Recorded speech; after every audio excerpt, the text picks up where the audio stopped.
360 degree with Sonia.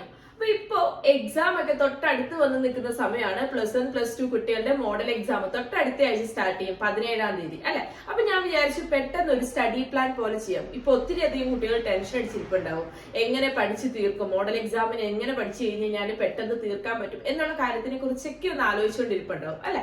അപ്പം അതിനൊക്കെ ഒരു ആൻസർ ആയിട്ട് നമുക്ക് ഇന്നൊരു സ്റ്റഡി പ്ലാൻ ചെയ്ത് കഴിഞ്ഞാലോ. സ്റ്റഡി പ്ലാൻ എന്ന് ഉദ്ദേശിക്കുന്നത്, ഞാൻ മാത്തമാറ്റിക്സ് ആണ് മെയിൻ ആയിട്ട് പറയുന്നത്. മാത്തമാറ്റിക്സ് കഴിഞ്ഞ് ബാക്കിയുള്ള സബ്ജക്ട്സ് എങ്ങനെ പഠിച്ചു തീർക്കാം എന്നുള്ള ഒരു കാര്യത്തിനെ കുറിച്ച് നമുക്ക് ചിന്തിക്കാം. നിങ്ങൾക്ക് ഗ്യാപ്പ് ഒന്നുമില്ല, ഇടയ്ക്ക് അവധി ഒന്നുമില്ല.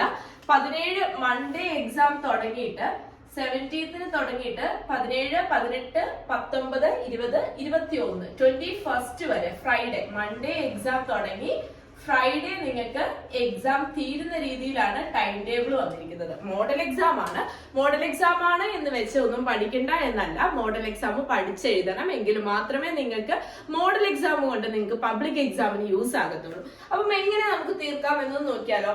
ഇന്നിപ്പം എത്രാം തീയതിയാ? ഇന്ന് നിങ്ങൾ മീൻസ് ഈ ഒരു തിങ്കളാഴ്ചയാണ്. നമുക്കിന്ന് വ്യാഴാഴ്ച എന്ന് പറയുമ്പോൾ ഇനി വെള്ളി, ശനി, ഞായർ 3 ദിവസം മുന്നിലുണ്ട് എക്സാം തുടങ്ങാനായിട്ട്. അപ്പൊ ഫസ്റ്റത്തെ ദിവസം 17-ാം തീയതി നിങ്ങൾക്ക് ഫിസിക്സ് ആണ്. 17-ാം തീയതി ഫിസിക്സ്, 18-നാണ് മാത്സ് വരുന്നത്, 19-ന് ബയോളജി, അതുപോലെ 20-ന് ഏതാ എക്സാം വരുന്നത്? 20-ന് വരുന്നത് ഇംഗ്ലീഷ്, ദെൻ 21-ന് വരുന്നത് കെമിസ്ട്രി. ഇങ്ങനെയാണ് നിങ്ങളുടെ ടൈം ടേബിൾ വരുന്നത്. അപ്പൊ ഇവിടെ ഏറ്റവും വിഷമമുള്ള സബ്ജക്ട് എന്ന് പറയുന്നത് മാത്സ് ആണ്. മാത്സ് നമുക്കൊന്ന് പഠിച്ചു തീർക്കണം അല്ലെ. +2-ലാണെങ്കിൽ മാത്സിൽ ഇന്റഗ്രേഷൻ വരുന്നുണ്ട്, ഡിഫറൻസിയേഷൻ വരുന്നുണ്ട്. ഇതെല്ലാം കൂടെ എങ്ങനെ പഠിച്ചു തീർക്കും എന്നുള്ള ഒരു കാര്യം നമുക്ക് നോക്കണം. അപ്പൊ മാത്സ് നമുക്കൊന്ന് ഓവറോൾ നോക്കാം. അപ്പൊ നമുക്കിനി 5 ദിവസമാണ് പഠിക്കാനുള്ളത്. 5 ദിവസത്തിൽ ഈ ഫിസിക്സും മാത്സിനെ പോലെ തന്നെ ഇത്തിരി വിഷമമുള്ള വിഷയമാണ്. അപ്പൊ നിങ്ങൾ ചെയ്യേണ്ടത് എന്താന്ന് വെച്ച് കഴിഞ്ഞാല്, ഈ തിങ്കളാഴ്ചക്ക് തൊട്ട് മുന്നേ ഉള്ള ഞായറും ശനിയും ഞായറും ഏതിന് കൊടുക്കണം? സാറ്റർഡേ സൺഡേ നിങ്ങൾ എന്തായാലും ഫിസിക്സ് പഠിച്ചേ പറ്റത്തുള്ളൂ. ഫിസിക്സിൽ നിങ്ങൾക്ക് പറ്റുന്ന കാര്യങ്ങൾ, ഏത് സബ്ജക്റ്റ് ആണെങ്കിലും മോഡൽ എക്സാം ആണ്, നിങ്ങൾക്ക് പറ്റുന്ന കാര്യങ്ങൾ പഠിച്ചു തീർക്കുക. ഒരിക്കലും എല്ലാം കംപ്ലീറ്റ് ചെയ്ത് എക്സാമിന് മീൻസ് എല്ലാം പഠിച്ച് കംപ്ലീറ്റ് ചെയ്ത എക്സാമിന് പോകാം എന്ന് വിചാരിക്കരുത്. ടെൻഷൻ അടിക്കാതിരിക്കുക. നിങ്ങൾക്ക് പറ്റുന്നത് നിങ്ങൾ ചെയ്യുക. ആ ഒരു കാര്യത്തിനെ കുറിച്ച് ചിന്തിച്ചു നോക്കുക കേട്ടോ. അപ്പൊ ഫിസിക്സ് പഠിക്കുക. അപ്പൊ ഇന്നിപ്പോ വ്യാഴാഴ്ച, നാളെ വെള്ളിയാഴ്ച എന്ന് പറയുന്ന ദിവസം നിങ്ങൾ ഒരു കാര്യം ചെയ്യും. മാത്സിന് നിങ്ങളിപ്പോ ഓൾറെഡി കുറെ എന്താ പറയാ ഒരു റിവിഷൻ, എന്താ പറയാ ഇമ്പോർട്ടന്റ് ക്വസ്റ്റ്യൻസ് ഒക്കെ നിങ്ങൾ നോക്കിയിട്ടുണ്ടാവും. അപ്പൊ മാത്സ് ഇന്നും നാളെയായിട്ട് നിങ്ങൾ മാത്സ് നോക്കുക. അപ്പൊ ബാക്കിയുള്ള സബ്ജക്ട്സ് നോക്കല്ലേ എന്നുള്ളതല്ല. അപ്പൊ ബയോളജി ഇവിടെ നിങ്ങൾക്ക് ആഫ്റ്റർനൂൺ ആണ് എക്സാം. ഇവിടെ ഇത് രണ്ടും ഫോർനൂൺ ആണ് വരുന്നത്. ഇതും ഫോർനൂൺ ആണ്, ഇത് ഫോർനൂൺ ആണ്. അപ്പൊ നിങ്ങൾക്ക് ഞാൻ പറഞ്ഞ പോലെ തന്നെ സാറ്റർഡേ സൺഡേ ഫിസിക്സ് പഠിക്കുക, ഫ്രൈഡേ എന്ത് ചെയ്യുക? മാത്സ് പഠിക്കുക. മാത്സ് പഠിക്കുന്ന സമയത്ത് നിങ്ങൾ ചെയ്യേണ്ടത്, ഞാൻ ഓൾറെഡി എന്റെ ക്ലാസ്സുകളിലൂടെ ഞാൻ പറഞ്ഞിട്ടുണ്ട്, നിങ്ങൾ മാക്സിമം ഇക്വേഷൻസ് എഴുതി വെക്കുക. മാത്സിന്റെ ആയിക്കോട്ടെ, ഫിസിക്സ് ആയിക്കോട്ടെ, കെമിസ്ട്രി ആയിക്കോട്ടെ, എല്ലാ പാഠത്തിലും ഇക്വേഷൻസ് ഉണ്ട്. അപ്പൊ ഇക്വേഷൻസ് വെച്ചിട്ടുള്ളത്, ഇപ്പം കെമിസ്ട്രിയിലാണെങ്കിൽ ഓർഗാനിക് കെമിസ്ട്രി ഏറ്റവും എളുപ്പമുള്ള പോർഷൻസ് ആണ് ഓർഗാനിക് കെമിസ്ട്രി വരുന്നത്. അപ്പൊ ഓർഗാനിക് കെമിസ്ട്രിയുടെ ഒക്കെ കുറെ ഇക്വേഷൻസ്, കാര്യങ്ങൾ, ഫോർമുലാസ് ഒക്കെ ഉണ്ട്. അപ്പൊ അതൊക്കെ നിങ്ങൾ ഷോർട്ട് നോട്ട് പ്രിപ്പയർ ചെയ്ത് വെച്ചിട്ടുണ്ടെങ്കിൽ നിങ്ങൾക്കത് എളുപ്പമായിരിക്കും. ഞാൻ എങ്ങനെയാ ഷോർട്ട് നോട്ട് ഉണ്ടാക്കേണ്ടത് എന്നുള്ളത് കാര്യം ഈ ഒരു ചാനലിൽ ചെയ്തിട്ടുണ്ട്. നിങ്ങൾ പ്ലേലിസ്റ്റിൽ പോയിട്ട് സ്റ്റഡി ടിപ്സ് ആ ഒരു പ്ലേലിസ്റ്റ് എടുത്ത് നോക്കിയാൽ മതി. How to prepare short notes എന്ന് പറഞ്ഞൊരു വീഡിയോ ചെയ്തിട്ടുണ്ട്. പിന്നെ ബെനിഫിറ്റ് എന്ന് പറയുന്നത് ഈ ഒരു സയന്റിഫിക് കാൽക്കുലേറ്റേഴ്സ് എക്സാമിന് യൂസ് ചെയ്യാം എന്നുള്ളതാണ്. അപ്പൊ സയൻസുകാർക്ക്. അപ്പൊ നമുക്കിവിടെ മാത്സിന്റെ കാര്യങ്ങൾ നോക്കണം. അപ്പൊ മാത്സിന് ആകെ ഉള്ളത് 13 ചാപ്റ്റേഴ്സ് ആണ്.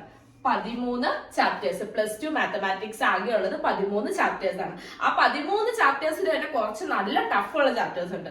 ടഫുള്ള ചാപ്റ്റേഴ്സ് എന്ന് പറയുന്നത് ഇന്റഗ്രൽസ് ഉണ്ട്, ആപ്ലിക്കേഷൻ ഓഫ് ഇന്റഗ്രൽസ് ഉണ്ട്, അതിന് മുന്നേ ഏതുണ്ട്? ആപ്ലിക്കേഷൻസ്, പിന്നെ ഡിഫറൻസിയേഷൻ ഉണ്ട്, ആപ്ലിക്കേഷൻ ഓഫ് ഡിഫറൻസിയേഷൻ ഉണ്ട്. പിന്നെ നിങ്ങൾക്ക് വിഷമം എനിക്ക് തോന്നുന്നു കണ്ടിന്യൂറ്റി ചിലപ്പോൾ വിഷമാവാൻ സാധ്യതയുണ്ട്. കണ്ടിന്യൂറ്റി. അപ്പം ഇങ്ങനെ ഈ ഒരു 2, 4, 5 ചാപ്റ്റേഴ്സ് ആണ് നിങ്ങൾക്ക് വിഷമമായിട്ട് വന്നിട്ടുണ്ട്. പിന്നെ വേണമെങ്കിൽ 3 ഡയമെൻഷണൽ ജോമെട്രി കൂടി ഇതിന്റെ അകത്ത് ഇൻക്ലൂഡ് ചെയ്യാനായിട്ട് പറ്റും. 3 ഡയമെൻഷണൽ ജോമെട്രി ചാപ്റ്റർ. അപ്പൊ 13 ചാപ്റ്ററിൽ ഏറ്റവും ടഫായിട്ട് വന്നിരിക്കുന്ന കുറച്ച് ചാപ്റ്റേഴ്സ് ഏതൊക്കെയാണ്? 2, 4, 6.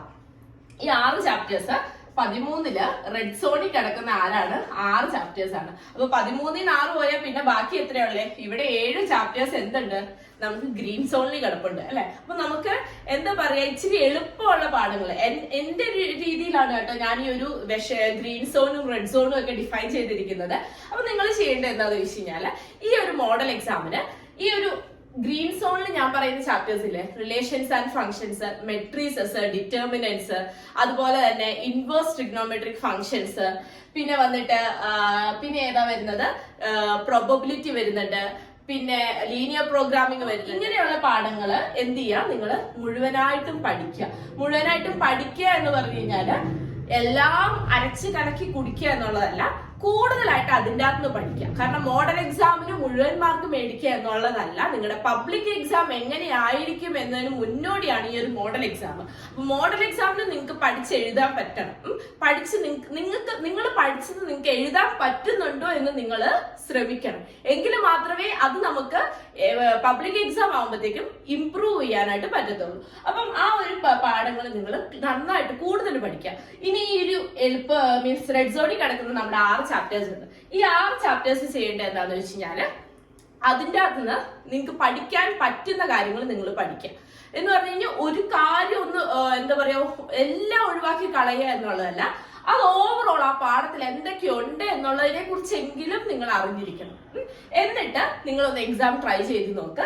നിങ്ങൾക്ക് എളുപ്പമായിരിക്കും ഇൻ ദ സെൻസ് എല്ലാം എഴുതാൻ പറ്റൂ എന്നുള്ളതല്ല, നിങ്ങൾ പഠിച്ച കാര്യങ്ങൾ നിങ്ങൾക്ക് എഴുതാൻ പറ്റുന്നുണ്ടെങ്കിൽ നിങ്ങൾ ഉറപ്പിച്ചോ, നിങ്ങൾക്ക് പബ്ലിക് എക്സാമിന് ഇതിനും നന്നായിട്ട് മീൻസ് അറ്റൻഡ് ചെയ്യാനായിട്ട് പറ്റും എക്സാം. അപ്പം ഈ ഒരു പാഠങ്ങൾ integrals, application of integrals, differentiation, അതുപോലെ തന്നെ കണ്ടിന്യൂറ്റി, അതിന്റെ ആപ്ലിക്കേഷൻസ്, 3 ഡയമെൻഷൻ ജോമെട്രി, ഈ പാഠങ്ങളിലെല്ലാം ഇമ്പോർട്ടന്റ് ആയിട്ടുള്ള എന്തായാലും ചോദിക്കുമെന്ന് നിങ്ങൾക്ക് ടീച്ചേഴ്സ് പറഞ്ഞു തന്നിട്ട് ക്വസ്റ്റ്യൻസ് ഉണ്ടാവുകയല്ലേ, അങ്ങനെയുള്ള ചോദ്യങ്ങൾ തീർച്ചയായിട്ടും അറിഞ്ഞിരിക്കുക. ഓവറോൾ എല്ലാ ചാപ്റ്റേഴ്സിനെ കുറിച്ചും ഒരു സമ്മറി നിങ്ങൾക്ക് ഉണ്ടായിരിക്കണം. എന്തൊക്കെ, കാരണം ചോദ്യം വരുമ്പോൾ അയ്യോ ഇതേത് ചാപ്റ്റർ ഇതെപ്പോ പഠിച്ചു എന്നുള്ള രീതിയിലേക്ക് നിങ്ങളുടെ ചിന്ത പോകരുത്. അതിന് വേണ്ടിയിട്ടാണ് ഞാൻ പറയുന്നത്.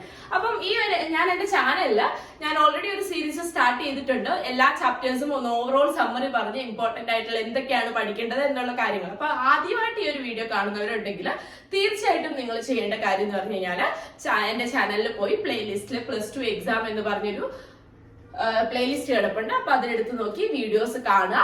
ടെൻഷൻ അടിക്കാണ്ട് പേടിക്കാണ്ട് കൂളായിട്ട് ഇരുന്ന് പഠിക്കാം മോഡൽ എക്സാമിന്. ഇനി ഇതുപോലെ തന്നെ നമുക്ക് പബ്ലിക് എക്സാമിന്റെ ടൈം ടേബിൾ വരുമ്പോൾ നമുക്ക് എന്ത് ചെയ്യാം, പബ്ലിക് എക്സാമിന്റെ ടൈം ടേബിൾ വെച്ച് ഒരു സ്റ്റഡി പ്ലാൻ ചെയ്യാം. അതുപോലെ തന്നെ എല്ലാ ചാപ്റ്റേഴ്സിന്റെ സമ്മറി, ഇമ്പോർട്ടന്റ് ക്വസ്റ്റ്യൻസ്, ഇങ്ങനെയുള്ള വീഡിയോസ് ഒക്കെ ഞാൻ ചെയ്യുന്നതായിരിക്കും. ഒത്തിരി അധികം യൂസ്ഫുൾ വീഡിയോസ് ഞാൻ ചാനലിൽ ചെയ്തിട്ടുണ്ട്. അപ്പോ എന്തായാലും നിങ്ങൾ അതെടുത്ത് കാണുക. തീർച്ചയായിട്ടും നിങ്ങളുടെ കമന്റ്സ്, നിങ്ങളുടെ സജഷൻസ് തീർച്ചയായും കമന്റ് ബോക്സിൽ അറിയിക്കുക. അപ്പൊ നമുക്ക് അടുത്ത വീഡിയോയിൽ കാണാം.